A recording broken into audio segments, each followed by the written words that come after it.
दोस्तों, जब एक पति अपनी पत्नी की खुशियों का ख्याल रखता है तो उसे किस किस तरह की बातें सुननी पड़ती हैं और वो आखिर में क्या फैसला लेने को मजबूर हो जाता है, आइए जानते हैं। अंजलि की सास के पास उनकी पुरानी सहेली का फोन आता है और उनके सामने वे अपना दुख बखान करना शुरू कर देती हैं कि अब क्या बताऊं बहन, मेरा बेटा तो बहू की सारे कामों में मदद करता है। सुबह मैडम जी को बिस्तर पर चाय देता है, तब उठती है महारानी। अंजलि की सास ने झुंझलाते हुए अपनी सहेली को बताते हुए कहा कि सुबह देर से उठती है और कह दूं तो बेटा कहता है सोने दो ना माँ। ये बेचारी तो सारा दिन काम ही तो करती है, अब क्या बताऊं तुझे, मेरा बेटा तो जोरू का गुलाम हो गया है।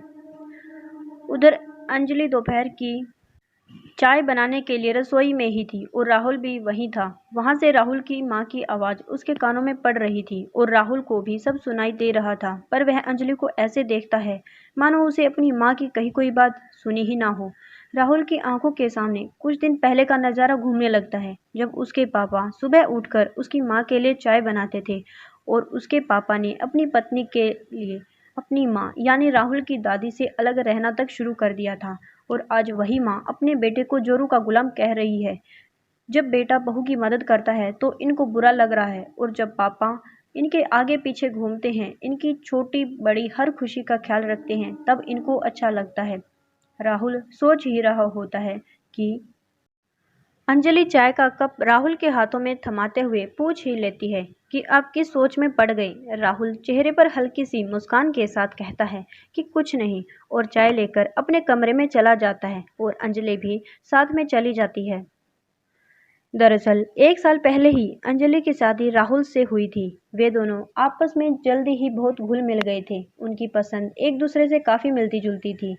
एक दूसरे के दुख सुख को उन्होंने जल्दी ही समझ लिया। राहुल बहुत ही केयरिंग हस्बैंड थे।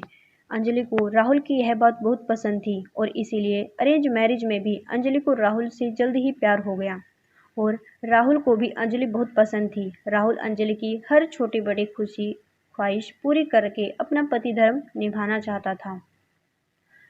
लेकिन ये बात अंजलि की सास को बिल्कुल भी पसंद नहीं थी कि उनका बेटा बहू की ख्वाहिशें पूरी करे और उसके साथ ज्यादा समय बिताए और ज्यादा घुल मिल कर रहे।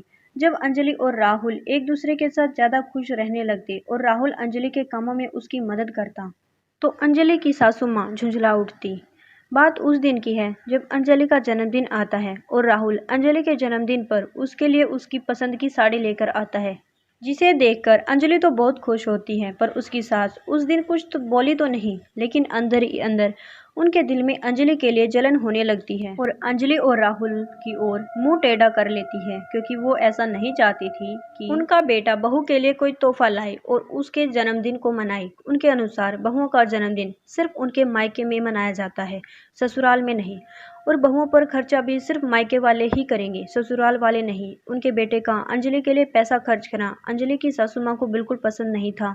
उसके बाद जब भी राहुल अंजलि के लिए कुछ लाता या उसका कहना मानता तो राहुल की माँ उसे कहती, वाह बेटा वाह, इसी दिन के लिए तुझे पाल पोस कर बड़ा किया था कि जब तेरी शादी करें तो तू अपनी बीवी के पीछे पीछे घूमता रहे, अब यही दिन देखने बाकी रह गए थे।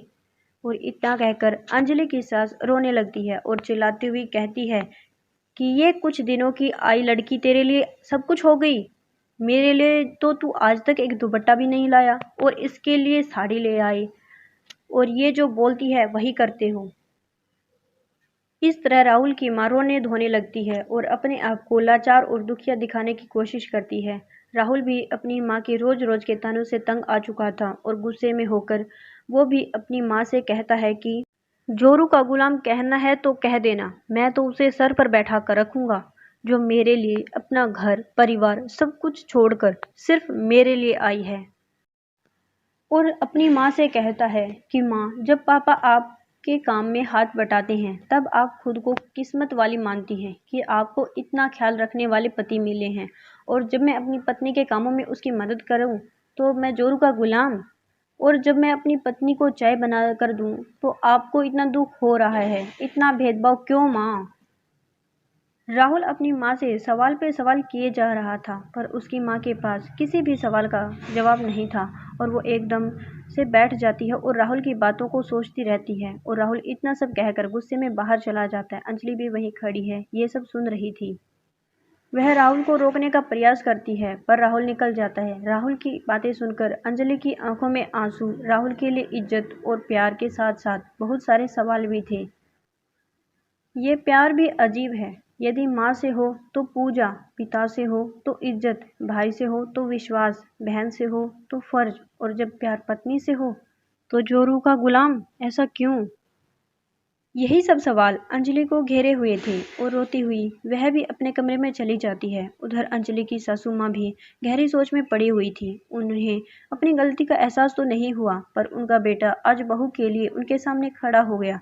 ये बात सोचकर अंजलि की सास भी अब समझ चुकी थी कि अब हवा का रुख बदल चुका है, और वे ये भी समझ चुकी थी कि यदि वो अपने बेटे की नज़रों अपनी इज्जत रखना चाहती हैं तो उन्हें ये सब स्वीकार करना ही पड़ेगा। ये सब सोचकर अंजलि की सासू माँ ने आगे उन दोनों पर कोई रोक टोक या ताना नहीं दिया। अंजलि और राहुल भी अपनी माँ के साथ अब खुश थे और अंजलि पूरे दिल से अब अपनी सास की सेवा और इज्जत करने लगी थी।